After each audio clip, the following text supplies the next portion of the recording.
আসসালামু আলাইকুম দর্শক, যে যেখান থেকে দেখছেন আপনাদের সবাইকে শুভেচ্ছা। দর্শক, আমি এই মুহূর্তে আছি সিলেটের বালাগঞ্জ উপজেলার পূর্ব হৈলনপুর ইউনিয়নের ফাজিলপুর গ্রামে, এই কুশিয়ারা পারে। আপনারা জানেন গত 7 মে বুধবার এখানে এই যে সেতুটি দেখতে পাচ্ছেন আমার পাশে রয়েছে, এটি ধসে পড়েছে এবং পাশাপাশি খসরুপুর জিসি বালাগঞ্জ, যে সড়কটি বালাগঞ্জ উপজেলা সদর থেকে উসমানীনগর উপজেলার শেরপুর পর্যন্ত বিস্তৃত দীর্ঘ প্রায় 22 কিলোমিটার, এই সড়কটি সম্পূর্ণ বিচ্ছিন্ন জনপদ হয়ে গেছে। এই সেতু এবং সড়ক ধসে পড়ার পর যোগাযোগ ব্যবস্থা বন্ধ রয়েছে এবং সাধারণ গ্রামবাসী, স্থানীয় এলাকাবাসী অনেক উদ্বিগ্ন, কারণ অনেক বাড়িঘরেও নদীর বাঙ্গন অব্যাহত রয়েছে। দীর্ঘকাল থেকে এখানে কুশিয়ারার বাঙ্গন অব্যাহত রয়েছে।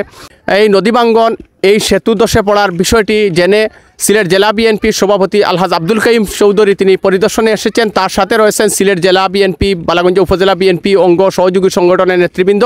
আমরা আলহাজ আব্দুল কাইম চৌধুরীর সাথে কথা বলবো।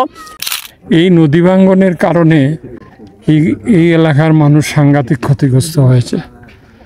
তারা থানা সদরে যেতে পারছেন না, জেলা সদরেও যেতে পারছেন না এবং প্রায় বন্দি অবস্থায় বলা চলে। এই রাস্তাটি নির্মিত হয়েছিল 2001 থেকে 2006 সালের সরকারে, বেগম খালেদা জিয়ার নেতৃত্বাধীন সরকারে।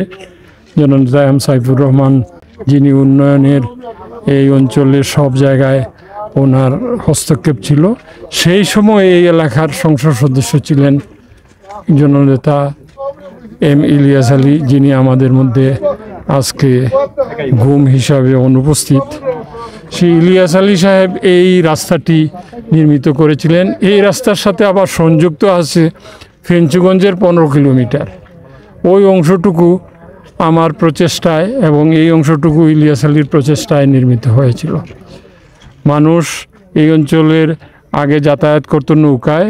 এই রাস্তা নির্মিত হওয়াতে মানুষের জীবনযাত্রা, সামাজিক উন্নয়ন অনেক কিছুই পরিবর্তন এসেছিল।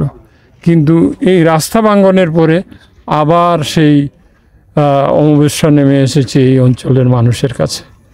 আমি পিছন থেকে একটু সরালে আমি দেখতে মানে দেখেন কিভাবে এই রাস্তাটি ভেঙে নিয়ে গেছে।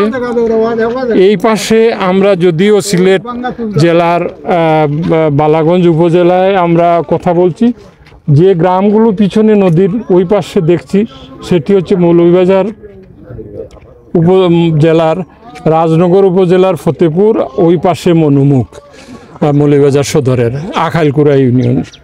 ওই জায়গাগুলো আবার নদীতে চর জাগছে আর এইগুলোতে বাঙ্গন শুরু হয়েছে। আমরা সিলেটের মানুষ 2022 সালে আমরা ভয়াবহ বন্যা দেখেছি। এই নদীগুলো বিশেষ করে কুশিয়ারা এবং সুরমার উৎপত্তিস্থল হচ্ছে ভারতের বুরাক থেকে। তো এই বুরাক নদীতে আমরা দেখেছি যখন শুষ্ক মৌসুমে আমাদের কৃষিকাজের জন্য পানির প্রয়োজন হয় তখন পানি বন্ধ করে দেওয়া হয় এবং বর্ষায় পানি ছেড়ে বন্যায় প্লাবিত হয়ে যায় এবং এই সমস্ত উপর থেকে উজান থেকে বালি এবং আবর্জনা নেমে এসে আজকে এই নদীটা এখন সিল্টেড হয়ে গেছে।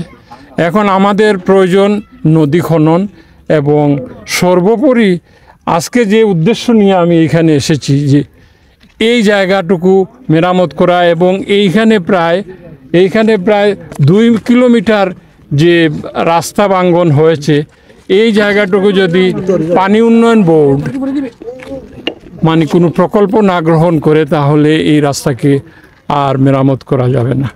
আমি মনে করি, আমি একজন সর্ববৃহৎ রাজনৈতিক দল বাংলা জাতীয়তাবাদী দলের সিলেটের প্রেসিডেন্ট হিসাবে বর্তমান অন্তর্বর্তীকালীন সরকারে যারা দায়িত্বশীল আছেন, তারা বিশেষ করে জেলা পর্যায়ে যে সমস্ত কর্মকর্তারা আছেন তারা এখনও স্থান পরিদর্শন করেন নাই। আমি পানি উন্নয়ন বোর্ডের কর্তৃপক্ষের দৃষ্টি আকর্ষণ করছি, এই নদী ভাঙ্গন থেকে যাতে মানুষ রক্ষা পায়, এই রাস্তা যাতে রক্ষা পায়, তার জন্য অবিলম্বে প্রকল্প গ্রহণ করা এবং জরুরি ভিত্তিতে কোনো পদক্ষেপ যাতে নেয় মানুষের কষ্ট লাঘবের জন্য। পাশাপাশি আমি এলজিটিকে বলবো যে এই রাস্তা যে ভেঙেছে, এই ভাঙ্গা রাস্তাটি যদি মেরামতের ব্যবস্থা না করা হয় তো মানুষ আর চলাফেরা করতে পারবে না।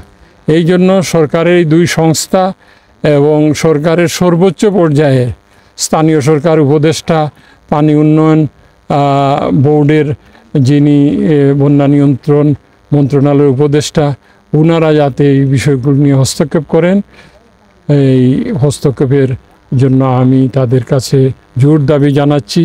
আমার সাথে ডানে বামে বালাগঞ্জ উপজেলা বিএনপির সাধারণ সম্পাদক সহ ইউনিয়ন বিএনপির সভাপতি, সাধারণ সম্পাদক অনেক গুরুত্বপূর্ণ নেতারা উপস্থিত হয়েছেন। আর বিশেষ করে এই অঞ্চলের অনেক নাগরিক এখানে উপস্থিত আছেন যারা কোনো রাজনীতির সাথে সংশ্লিষ্ট না, তারাও এসেছেন আমার আশার বিষয়টুকু শুনে।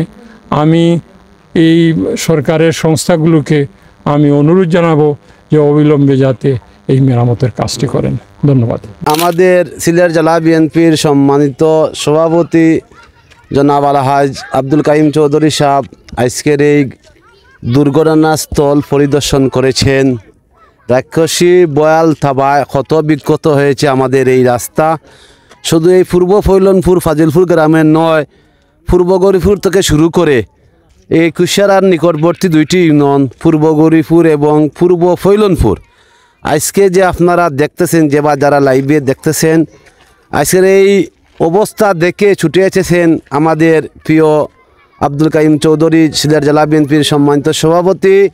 উনি এসে এলাকার মানুষের সাথে উনি আশ্বস্ত করেছেন যাতে দ্রুত পানি উন্নয়ন বোর্ড এবং এলজিডির মাধ্যমে যাতে দ্রুত এই বাঙ্গনে রোধ করা যায় এবং বিকল্প রাস্তা যাতে করে এই এলাকার মানুষের চলাচলের সুবিধা করা যায় সেদিকে তিনি আশ্বস্ত করেছেন। এবং ঊর্ধ্বতন কর্তৃপক্ষের সাথে উনি আলাপ আলোচনা করে আমরা ধন্যবাদ জানাই আব্দুল কাইম চৌধুরীর সাথে বালাগঞ্জ উপজেলা বিএনপির নেতৃবৃন্দ এবং সিলেট জেলা বিএনপির নেতৃবৃন্দ এসেছেন এবং এই যে বয়াল অবস্থা উনি দেখে গিয়েছেন সরজমিনে এবং উনি বক্তব্য দিয়েছেন যাতে দ্রুত সবার নজরে এসে আমাদের এই অঞ্চলের মানুষের কথা বিবেচনা করে যাতে কার্যকর ব্যবস্থা দ্রুত নেওয়া যায় সেদিকে ইনশাআল্লাহ আমরা কৃতজ্ঞতা প্রকাশ করি। পানি উন্নয়ন বোর্ড আমরা তার কাছে বারবার দাবি জানানি সত্যি এখন নাই। আজ থেকে কেন রাস্তা ওই দেখো একটু